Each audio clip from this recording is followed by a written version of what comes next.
Hello everyone and welcome to Free Range Diva, where you will find helpful information to enhance your beauty and wellness routines.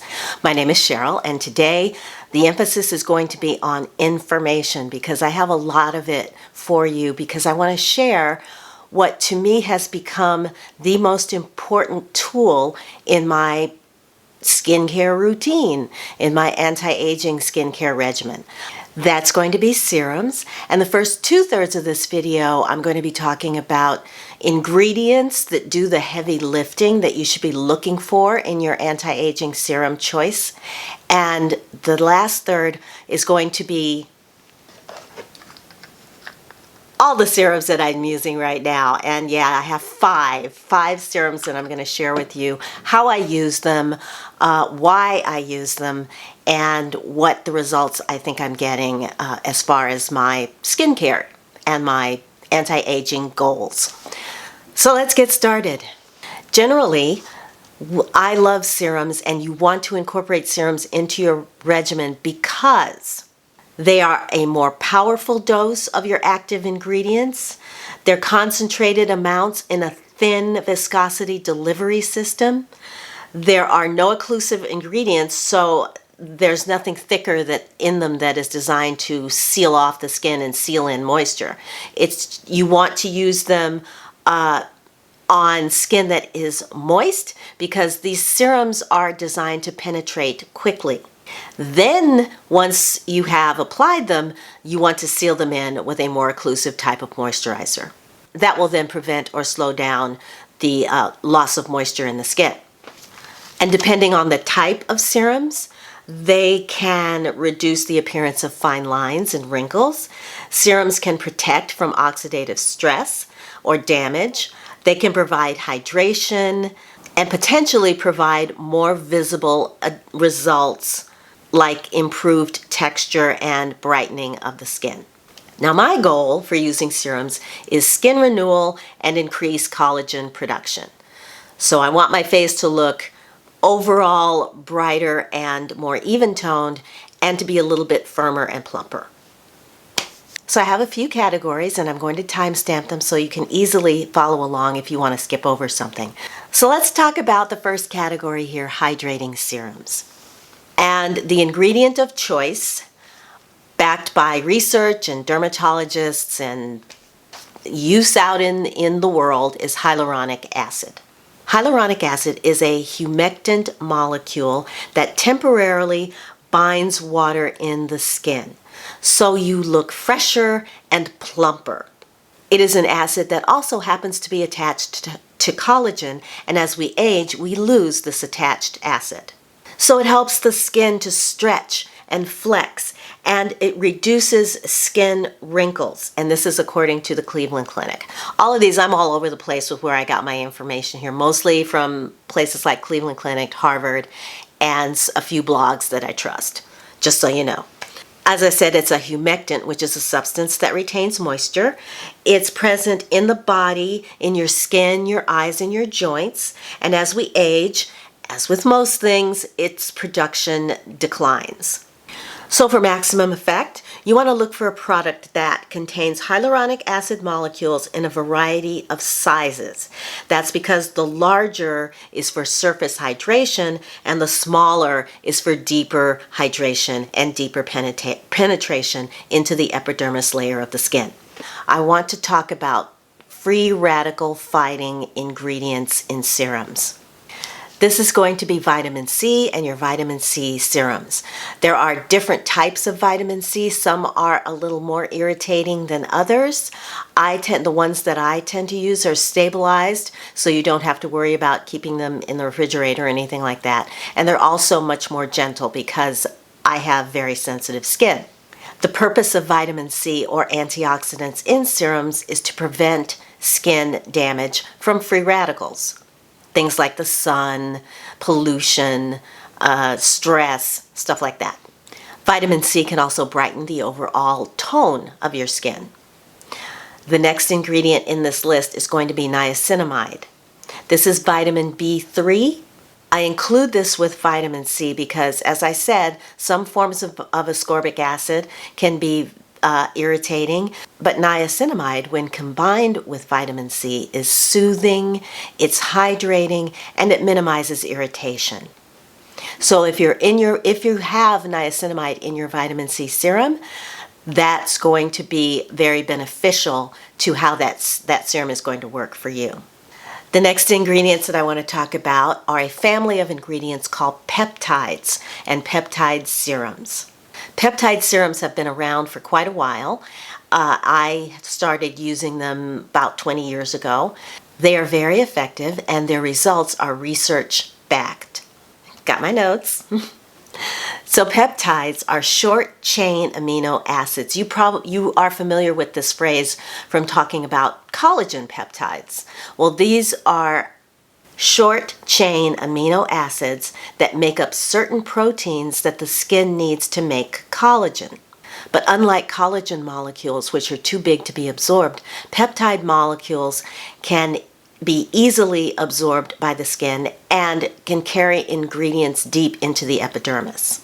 They send signals telling the skin to make collagen and elastin, the thing that keeps your skin firm. And serums are considered to be the ideal delivery system for your peptides. Peptides also work well with ingredients like vitamin C, niacinamide, antioxidants, and hyaluronic acid.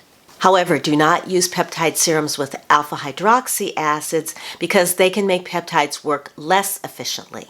So there are two peptides ingredients that I use and have used, as I said, for about 20 years.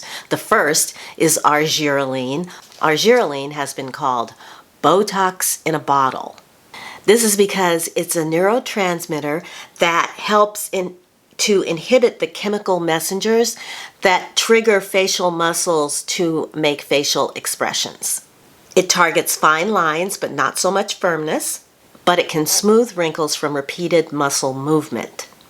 I see the most continued dramatic results from 20 years of using argireline in my eyes, around my eyes, where you can see wrinkles when I move and express myself, but at rest, there are no wrinkles. It is also, back when I turned 40, so this is now 28 years ago, I had an eye lift because I was very heavy-lidded and it was irritating pushing my eyelashes into my eyes and irritating me. And those results have remained. And I'm sure that that's got to be because of the argireline, because they shouldn't have stayed this long. The second peptide that I have used for probably about 10 years is Matrixyl in the form of Matrixyl 3000. This is a peptide that directs the skin to make more collagen and elastin, creating a firmness and a fullness to the skin, to the face. It can also improve texture and brighten the complexion overall. Matrixyl can be found in several different forms. As I said, I've used Matrixyl 3000. There's also a different variety called Matrixyl Synth 6. These two ingredient peptides are the ones that have, as I said, the most research behind them. Because you will see other different types of peptides, but we're not going to talk about those because these are the ones that I think are going to give you the most bang for your buck and the results that you're looking for. So Matrixyl can give you firmness, and so I now want to talk about other ingredients that can give you firmness as well. And the first is going to be retinol or retinoic acid.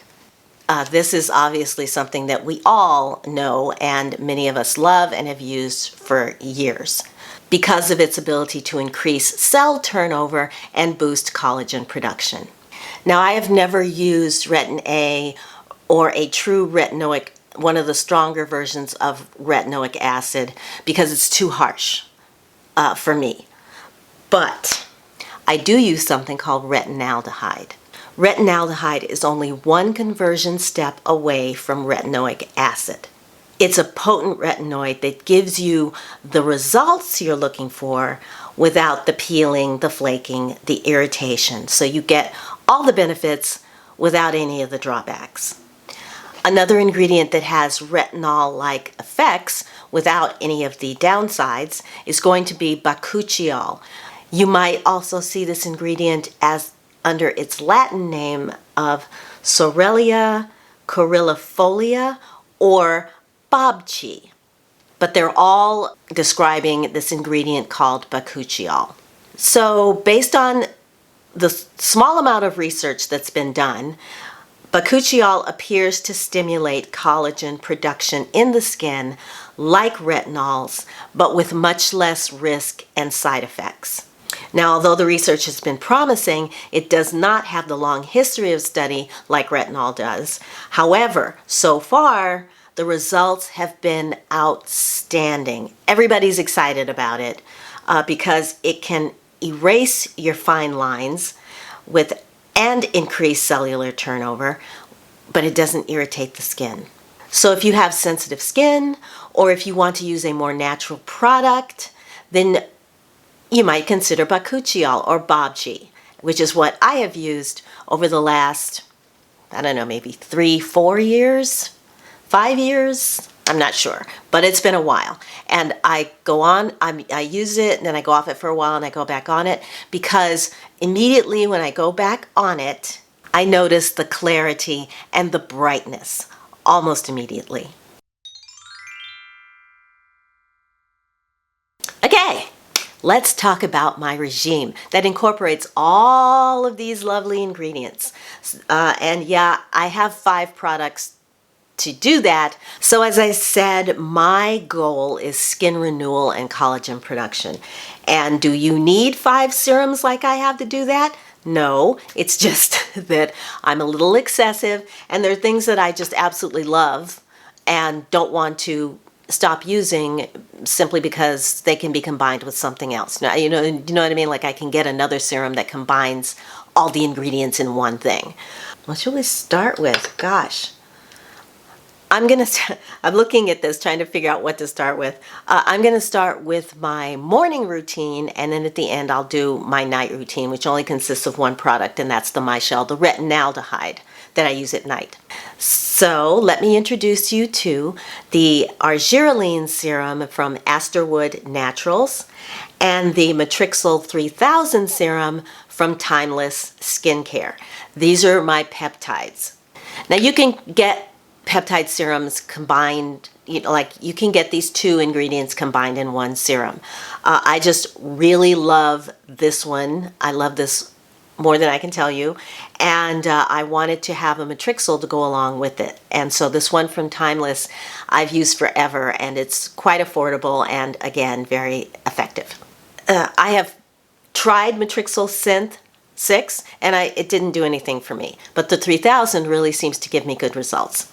So although both of these have hyaluronic acid, of the 2, this Matrixyl serum is very thin and watery, and the argireline serum, on the other hand, is bouncy, it's viscous, it's plumping. You can just feel your skin plumping up when you apply this serum because of it's just differently formulated, so you get different textures from the 2.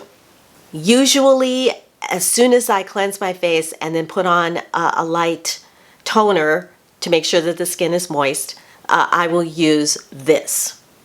And then I will come in with other things. So let's get to the other things.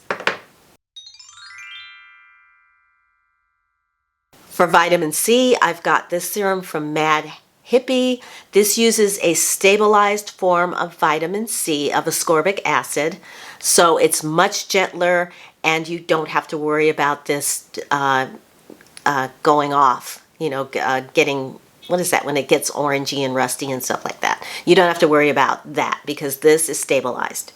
It's also in a dark bottle, which helps to keep it fresh as well. And then my bakuchiol serum of choice is this one from Peak Sense. And this is their organic rose phyto bobchi serum. So let's talk about them. So in my routine, in the mornings, this is my morning routine we're talking about right now. I'll get to the evening in a second. But in the morning, there's 2 ways you can do this. I can do this. I will either put this on over my whole face for an extra layer of moisture, and then apply this in target areas, my mouth, my eyes, my forehead, things like that. Or I will put this on first and then cocktail the other three. And by cocktail, I mean I just mix them all in my hand and then apply them after. Both of those methods seem to work pretty well for me. I do want to note that this serum, this Bakuchiol serum from Peak Sense, also contains hyaluronic acid, niacinamide, vitamin C. So this can be pretty much a one and done, and it probably will be for me at some point, but right now I like using it with along with the others. This Mad Hippie serum, although I don't use this every day, just depends on how much exfoliation I have been doing on my skin at any given time. If I've been doing a lot, then I will put this aside for a while. But if I know that I'm going to be out in the sun for a period, a good period of time, then I will definitely put this on. But if it's like I'm indoors all day or whatever, then I probably will skip this. I will usually skip this. So my morning routine usually looks like argireline first, then I mix these two together or these three together and go in over my whole face with these three. Or what I've also done is I will use this first, then the argireline, and then the Bobchi serum. So those are the four that do the heavy lifting for me in the morning. In the evenings, when I wear makeup, so I don't do this every night because honestly, I forget to clean, to wash my face. If I've only put on my sunscreen, which is a very natural product that has oils and no weird anything in it that's going to clog my pores, then I will usually skip the evening cleanse. But if I wear makeup, then then I have to cleanse my skin. So for example, last night I cleansed off my makeup with my oil cleanser, and then I applied the remarkable retinol serum from My Shell. I have become such a lover of retinaldehyde. As I said before, I never used like straight retinols before because they were just too much, too harsh. I didn't want to be dealing with flaking and peeling and all that other stuff. I also, and this is just me, I don't feel comfortable using a Retin-A product simply because it's just really, really strong, and it's a pharmaceutical product. So if I can use a more natural product and get the same results, then I'm going to do that. I'll default to that every single time. And so that is why I love this My Shell serum. Very gentle, very easy to use, has a little bit of moisturizing ingredients in here. Not a lot, but I noticed that after I use this over my, once I've cleansed my skin with my oil cleanser and then use this, my face doesn't feel particularly dry. I don't feel like I need to put on another layer. But if I am going to put another layer on over it, I wait about 15 minutes to give this a chance to really absorb, and then I apply a moisturizer. So that's it for Serums 101. All the serum ingredients. And again, serums can do a lot of different things other than anti-aging. This particular video is only about anti-aging serums and the ingredients that go into them. If you're looking for something for acne or oil control, that's a whole different subject. So, aging gracefully. That's what it's all about. And in my case, aging as natural as possible. If you enjoyed this video and you found it helpful, then please give it a thumbs up. It lets YouTube know that I'm doing something right and that you're enjoying it. And also, if you really, really enjoyed it, then please consider sharing it with your friends or on your social media. If you want to see more from me, then please consider subscribing and hit the notification bell so you don't miss a thing here at Free Range Diva. And on that note, I'm going to leave you until next week. I want to wish you a wonderful day, a wonderful week. Take really good care of yourselves, and I will talk to you again very, very soon. Bye!